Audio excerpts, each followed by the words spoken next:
आदरणीय सभापति जी, हर बार एक ही गाना गाया जाता है। समाज के कुछ वर्गों को भड़काने के लिए बिना हकीकतों को ऐसे वाक्य बोल दिए जाते हैं। मैं जरा देश के सामने कुछ हकीकतें बोलना चाहता हूं और मुझे विश्वास है मीडिया इस ऐसे विषयों पर जरा डिबेट कर ले ताकि पता चले। आदरणीय सभापति जी, यहाँ पर सरकारी कंपनियों को लेकर हम पर भांति भांति के आरोप लगे। क्या क्या आरोप लगाए जा रहे हैं? सिर पैर माथा कुछ नहीं, बस लगाते चलो। अब देखिए, देश को याद है मारुति के शेयर का क्या खेल चल रहा था। उस जमाने में हेडलाइन बना करती थी, मारुति शेयर का क्या चल रहा था। मैं उसकी गहराई में नहीं जाना चाहता, वरना उनको वहां तक पानी पहुंचेगा कि शायद यहाँ पर करंट लग जाएगा, इसलिए मैं वहां तक जाना नहीं चाहता। आदरणीय सभापति जी, आदरणीय सभापति जी, देश को जानना जरूरी है। आदरणीय सभापति जी, मैं तो आजाद भारत में पैदा हुआ हूं, मेरे विचार भी आजाद हैं और मेरे सपने भी आजाद हैं। जो गुलामी की मानसिकता को जीने वाले हैं, उसके बाद और कोई चीजें नहीं है, वही पुराने कागज लेकर के घूमते रहते हैं। आदरणीय सभापति जी, कांग्रेस ने कहा कि हमने पीएसयू बेच दिए, पीएसयू डुबो दिए, बाती बाती की बातें यहां सुन और वरिष्ठ लोगों के मुंह से सुन रहा था। याद कीजिए, बीएसएनएल, एमटीएनएल को बर्बाद करने वाले कौन थे?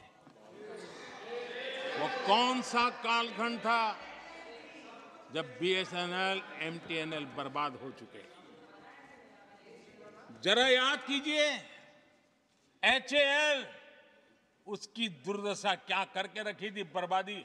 और जाकर के गेट पर भाषण देकर के 2019 का चुनाव लड़ने का एजेंडा तय होता था एचएएल के नाम पर। जिन्होंने एचएएल को तबाह कर दिया था, वो एचएएल के गेट पर जाकर के भाषण झाड़ रहे थे।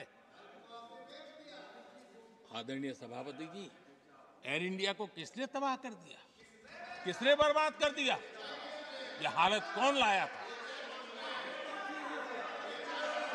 कांग्रेस पार्टी और यूपीए ये 10 साल की उनकी बर्बादी से मुंह नहीं मोड़ सकते।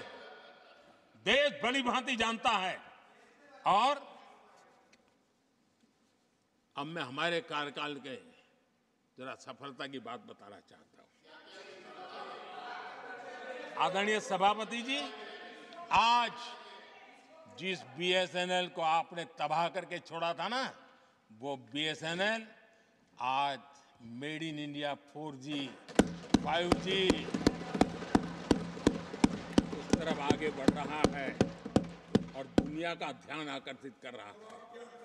आदरणीय सभापति जी, एचएएल के लिए इतने भ्रम फैलाए, आज रिकॉर्ड मैन्युफैक्चरिंग एचएएल देख रहा है, रिकॉर्ड रेवेन्यू जनरेट कर रहा है एचएएल, जिसको लेकर के इतने जो होले चलाए। और कर्नाटका में एशिया की सबसे बड़ी हेलीकॉप्टर बनाने वाली कंपनी एचएएल बन गई। कहां छोड़ा था, कहां जाके लगाया, हमने पहुंचाया। आदरणीय सभापति जी, एक कमांडो यहां नहीं है, एलआईसी को लेकर भी पता नहीं कैसे कैसे बड़े विद्वत्तापूर्ण बयान देते थे। एलआईसी का ऐसा हो गया, एलआईसी का वैसा हो गया, एलआईसी का यूं हो गया। जितनी गलत बातें एलआईसी को लिए बोलनी चाहिए बोली, और तरीका यही है, किसी को बर्बाद करने, अफवाह फैलाओ, झूठ फैलाओ, भ्रम फैलाओ। और टेक्निक वही है। गांवों में किसी का बड़ा बंगलो हो, लेने का मन करता हो, लेकिन हाथ ना लगता हो, तो फिर हवा फैला देते, ये भूतिया बंगला है। यहां जो जाता है ऐसी हवा फैला देते, कोई लेता नहीं, फिर पैदा करके लपक लेते। एलआईसी एलआईसी क्या क्या चलाया। आदरणीय सभापति जी, मैं सीना तान करके सुनाना चाहता हूं, आंखें ऊंची करके सुनाना चाहता हूं, आज एलआईसी के शेयर रिकॉर्ड स्तर पर ट्रेड हो रहे हैं। क्यों आदरणीय सभापति जी, अब प्रचार किया जा रहा है पीएसयू बंद हो गए, पीएसयू बंद हो गए। अब उनको तो याद भी नहीं होगा क्या है, बस किसी ने पकड़ा दिया, बोलो बोलो। 2014 में देश में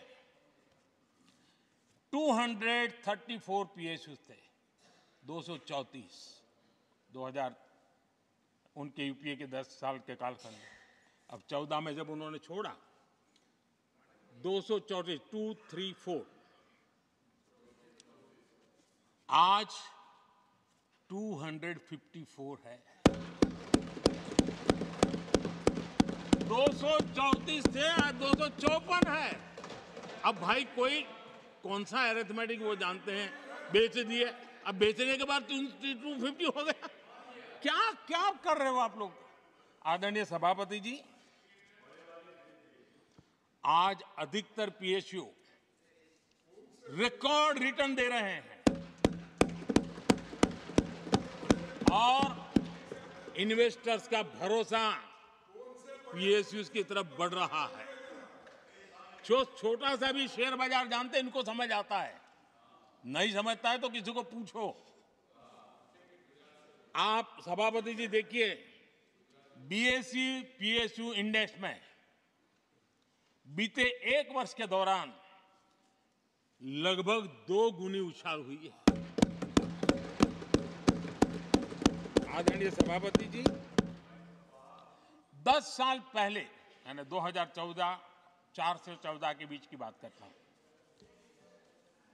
पीएसयू का नेट प्रॉफिट करीब 1.25 लाख करोड़ था और इस 10 वर्ष में पीएसयू का नेट प्रॉफिट 2.5 लाख करोड़ है।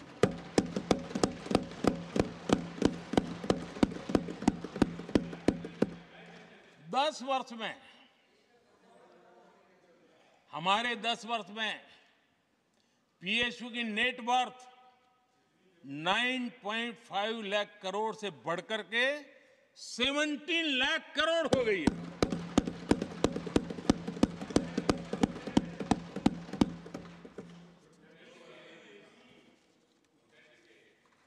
आदरणीय सभापति जी, इनका हाथ जहां भी लगता है ना, उसका डूबना तय हो जाता है और उससे यही दशा करके उन्होंने छोड़ी थी। हम मेहनत करके इतनी बाहर लाए, इतनी प्रतिष्ठा बढ़ी है। आपको खुशी होनी चाहिए, भ्रम मत फैलाइए, बाजार में हवा ऐसी न फैलाइए कि देश के सामान्य निवेशक के मन को उलझन में आ जाए। ऐसा काम आप नहीं कर सकते।